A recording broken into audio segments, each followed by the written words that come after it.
Hi, this is Phoenix, and I'm going to read from my up-and-coming autofiction, The Street Kid. I'm going to read from it the opening scene and then talk about it a little bit. So the book is called The Street Kid. The opening part title for part one is called Death Before Birth, and the epigraph is my suicide note.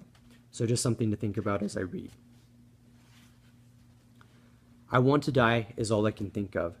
Death is the only sweet release. It is the only thing that feels right. The cold knife in the heart. It feels so right. It is the best direction. I'm trying not to believe this, but the world, it tells so much truth. What else am I supposed to do with that bitter truth? Be bitter myself, or keep whatever hope and sanity I still have within myself? Except I don't want to be bitter. I don't want to have that kind of bitterness. Phoenix stood up out of bed, his head shaking, spinning elaborate webs of deceit and intrigue that he did not have time for right now. The murderers, they were coming, right? Weren't they on their way? I can't have bitterness. It destroys everything about me. But the murderers, they are right. They have the answers. They know exactly what I should follow, and I need to follow that. Weren't the murderers closer than ever, now that Phoenix had begun to rise? Now that he had begun to question his death, his birth? Phoenix stumbled back on the lip of the bed, shaking, his hands, his feet, his heart, they would not stop quivering. And he wasn't afraid. No, of course he wasn't afraid. He was only anticipating that things were changing. He was anticipating that he was rising. They murdered me last night. They took what I wanted to do to myself and made it a reality. I hate myself for being such a coward, but they were right. Except I don't believe this because I need to escape them. I can't be like the murderers. I can't. At least he wanted to believe that he was rising. His family betrayed him because this was what they wanted out of him. They wanted him to leave. The long, painful goodbye, except without the goodbye. No closure? Of course not. Not in this world. Everything so different. The world gray. The world literally a walking corpse, hungrily running after sunshine that would never come. I see all of them. They are dead. They are so full of emptiness.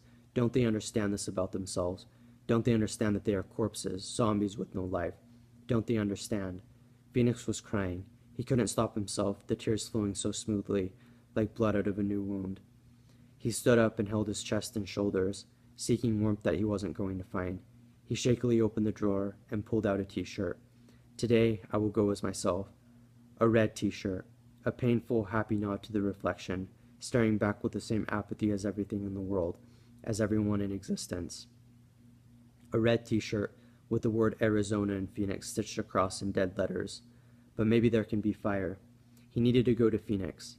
Except, how was he supposed to get there? He could walk, but he couldn't leave his family behind. He loved them. He needed them with him. Your parents are dead. Phoenix was not sure what to do with this information. It was as though he had heard this information for the first time. No, his family loved him. They did not want him to suffer. They did not want him to die. Still looking at the reflection, the face so pale, brown, ashen hair, the lips chapped and cracked, so like his soul, and eyes so red, the irises blazing a stained, pained, dead red, like neon blood. Amazing that he wasn't bleeding right now. Because I have died. Death before birth. I died last night. The murderers. But there was no blood. There was no wound. Only the invisible wound on his heart. The one that people always cared less to see. And it was understandable that they ignored him. But there was more to the equation. He always was happy, wasn't he? Wasn't he always happy? Today, I will go as myself. So there's definitely a lot there. There are a few things I wanted to talk about. If you know the genre of the autofiction, basically it's a fictionalized autobiography. So you add plenty of fiction as you're depicting scenes. It's really interesting as I read that scene though, because as I read it, it's very evocative of what happened. Basically that event happened when I was 15. It was when I was diagnosed with my mental illness of schizoaffective disorder. And it's the scene when things began to go downhill for me, basically, as my illness took over. But what's interesting about this form of the autofiction is that even though some of those details definitely did not happen, and definitely weren't even part of the delusional mindset that I had, such as the murderers. The murderers have never been a part of my delusion, even though the murderers are actual characters in the story. It's the impressions, it's the experience that, and the experience of hearing about it and hearing about the story that is very real to me. And I basically want to really focus on that word impression. And so even though the experience isn't like an exact copy, because there's fictional elements in it, it's the impression that it leaves that is very, very profound, I think, and very accurate to what I've been trying to work through for the past, like, literally 10 years. So I was diagnosed when I was 15, and I'm almost 26, and I'm still trying to understand what happened that day. And so I think that was an appropriate scene to open up the book The Street Kid with, because basically that's what the book is about, is Phoenix trying to understand his life and understand the things that his mind led him to do, things that made sense, but things that got him into a lot of trouble, nothing in any harmful way, but definitely in a way that challenged his understanding of himself and challenged his place in the world and the like. There's definitely a lot I could talk about. I definitely want to focus on the impression that I have of that experience that I'm describing in this book. And one of them is the importance of the red t-shirt. So I believe I talk about this in another video, but it's worth it to mention.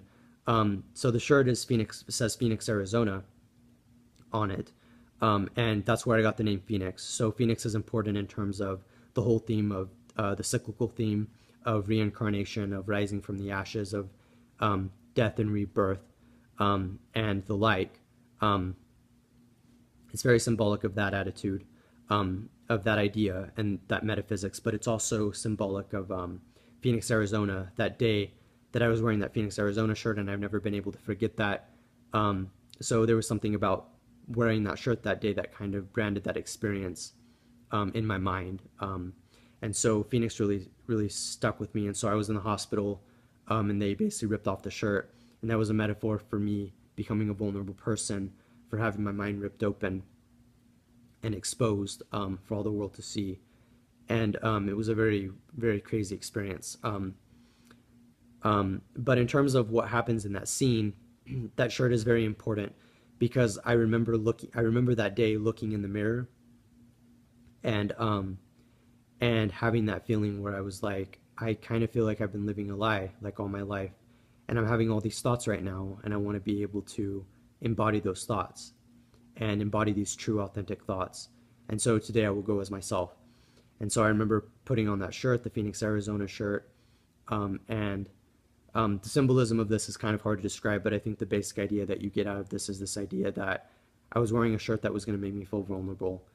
If I remember right, the shirt was small, and so, not necessarily, it wasn't perfectly fitting, I should say, and so it wasn't like one of my more fancy shirts or more stylish shirts. It was one of my more raw shirts that had a lot of symbolic value to me, even in that time. And so that's one thing that's very important. There's a lot of other details that I think I could definitely go into in terms of thinking about suicide, which is apparent in this scene.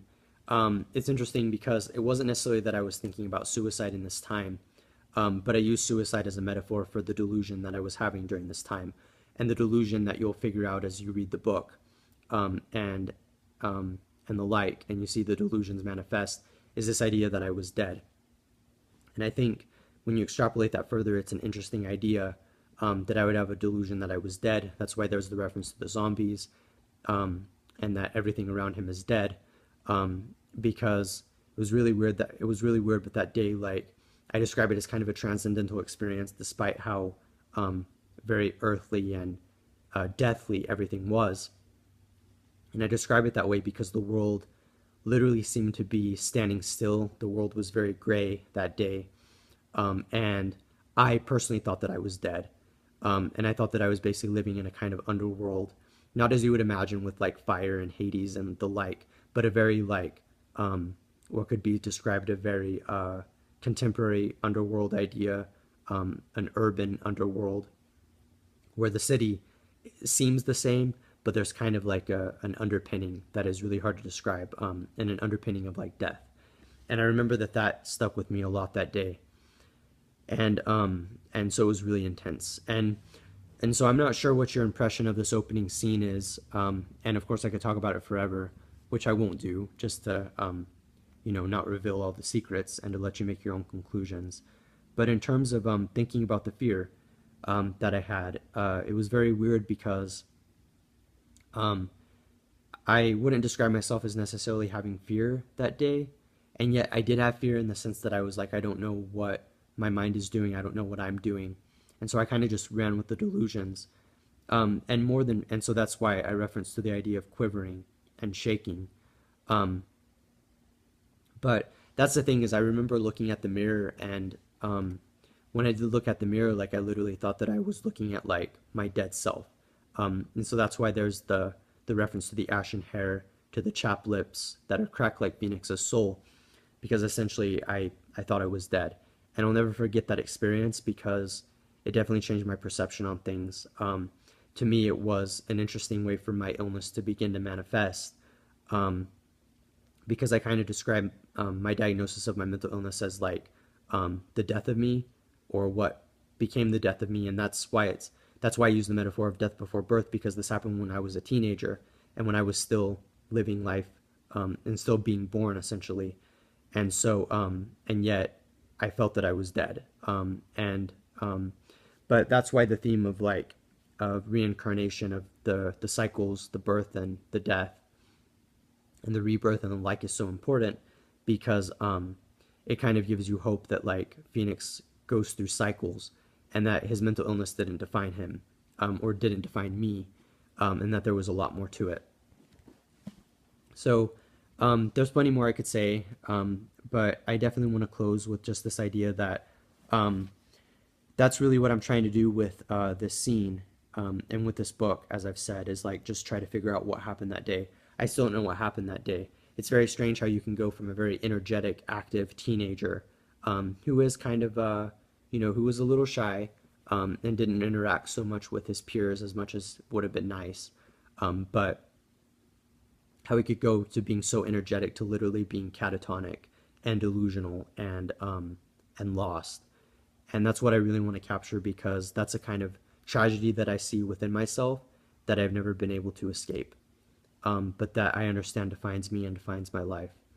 And essentially, that experience is what begins my um, understanding of myself as the street kid, of my understanding as myself as Phoenix. And if this scene was evocative to you, I'm sure there were many reasons for that, um, because this experience was evocative for me, and it sticks with me, and I've never forgotten it. Um, Again, this is Phoenix, and thank you.